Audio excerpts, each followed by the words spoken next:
When looking back at your life, what is one moment when the outcome seemed impossible to achieve on your own? Well, there's this one time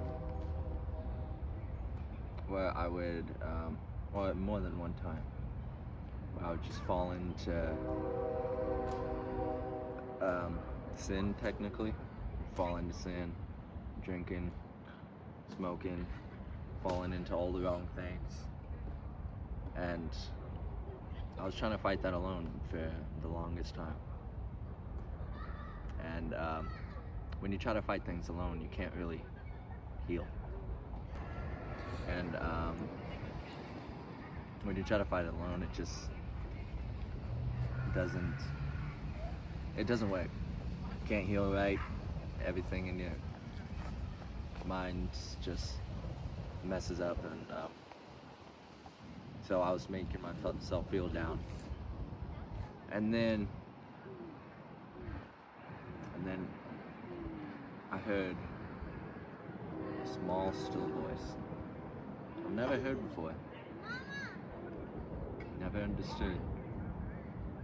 Well, now I understand, but I didn't understand it at the time. But it said, "Look at yourself. You think you're gonna keep trying to fight this alone?" And I was like, "What?"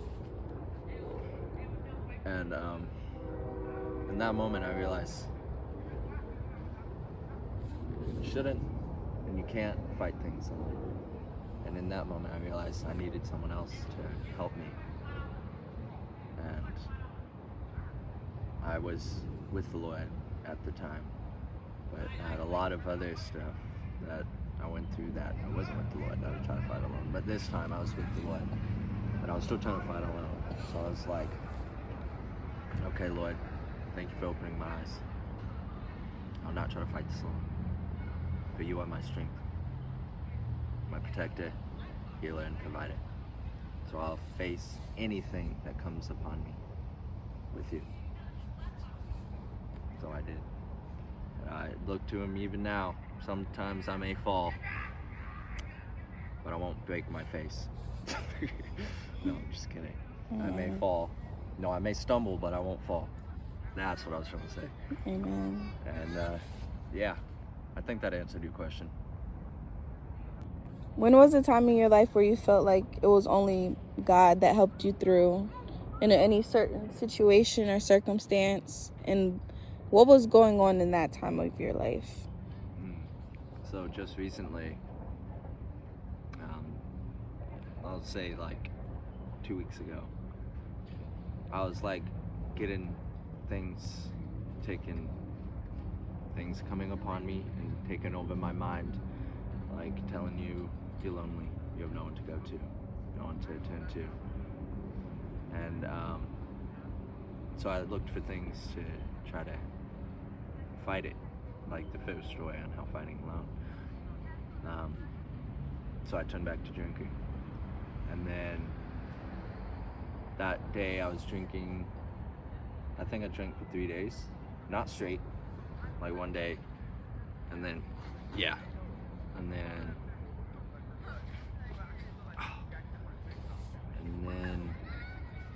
on the last day that I was drinking,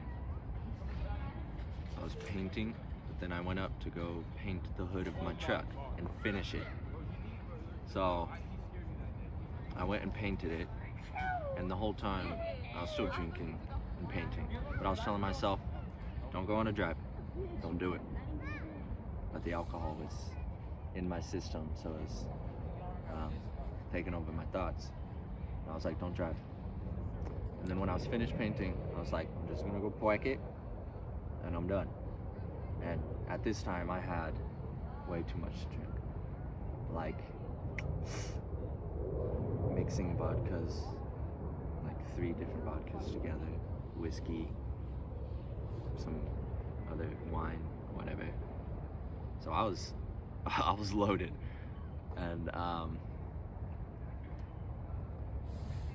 And as I finished, I went up and I just drove. I was like, no, don't drive. I'm gonna drive, but I was already really drunk at this time. And then all I remember is leaving the parking lot, going left, and then it's just a blur. I think I was speeding everywhere, and then I was on the highway, and I snapped back into reality again. Well, I was in and out while I was drinking, but I still don't remember much of it. And I was in and out until on the highway I really woke up, and then I looked behind me and I realized my window was smashed out. In my truck, the back of my window was smashed out. And I was like, what did I do? Why am I? And then I just got very angry with myself and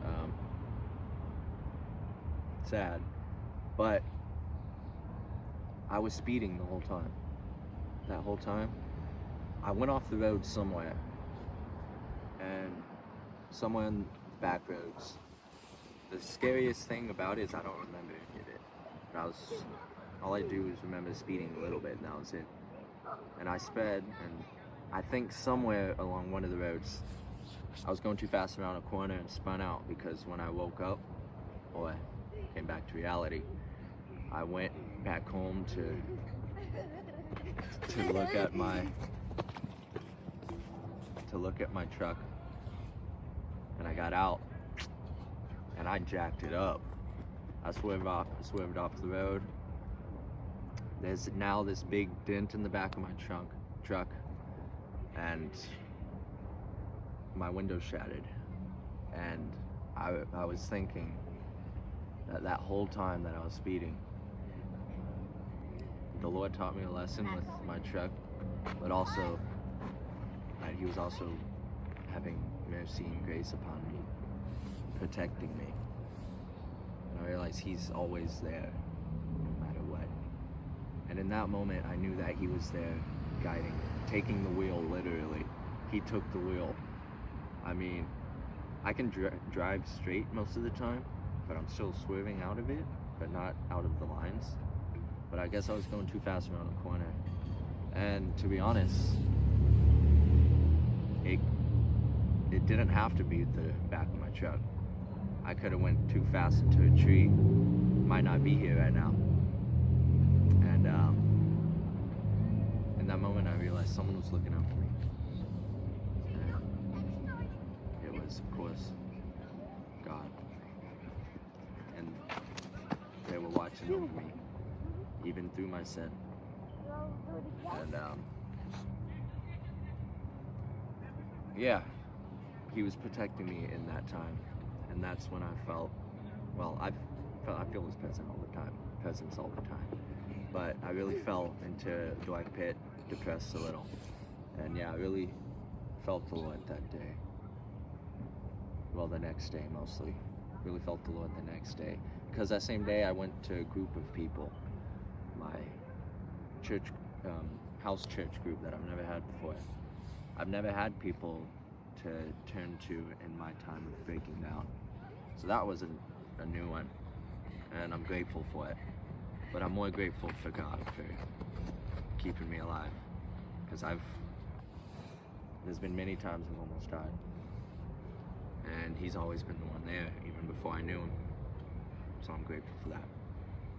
Amen. Amen. Last question. What do you feel like the Lord does for you?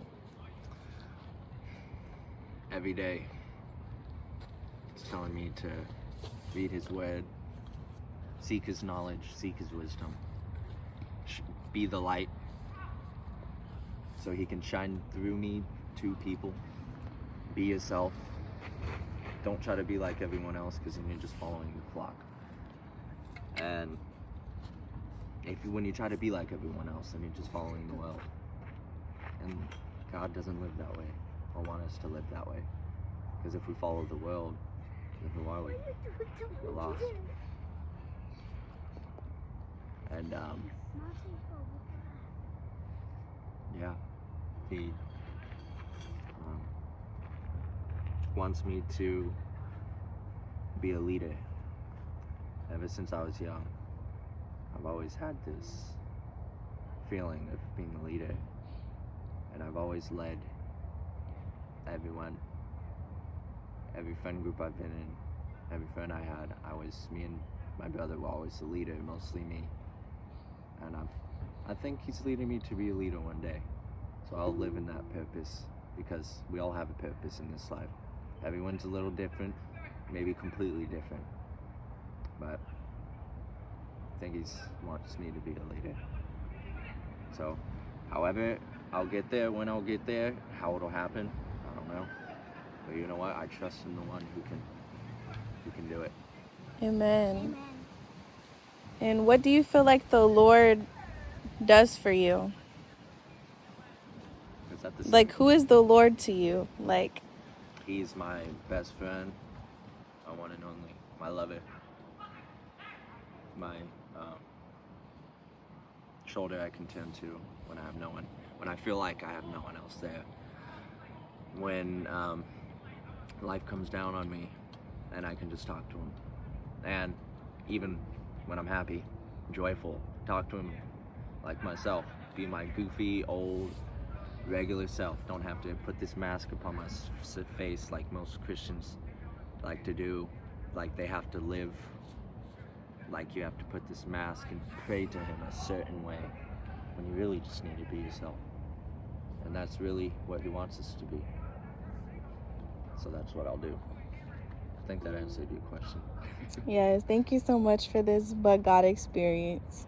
Thank you. Absolutely. So, if I see the light. what is one thing that you would tell someone that was unsaved about Jesus? Someone that's unsaved. Someone that doesn't know him, doesn't believe in him. I'll tell them, I don't know what you're going through right now. Whatever weight might be holding you down. Maybe thoughts that may be betraying you. Maybe making you feel bad. Maybe making you feel like you're not worthy of this life.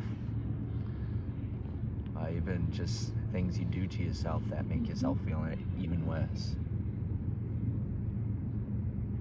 Because I'll tell you, I've been through that. I know what it's like. But there is someone out there. You may feel alone, like there's no one to help you, no one else like you, no one else to help you get through it. And there is. And it's, you may not like the answer, but it's God. And it's Jesus. So they can get you through with just a little. All you need is just a little faith. And I know it may seem hard to turn away from all the bad stuff. You may feel like you have no one to turn to and no one to help you. But, or you may feel like you're not worthy of forgiveness or anything good. But in reality, it's the complete opposite. And God, Jesus, they forgive you. But the question is, do you forgive yourself? You can be forgiven, but if you don't forgive yourself, you won't live. Not literally Preach. speaking, Preach. but you won't live here. You'll be dead man walking, dead woman walking, and it's not fun. I've been down that road. Amen. And it's, all you need is just a little faith. And he desires mercy, not revenge. He desires your love, your faith, and just you to turn to him in those hard times, because he's the one who can save us, and he can heal us. That's all it takes. Amen. Thank you.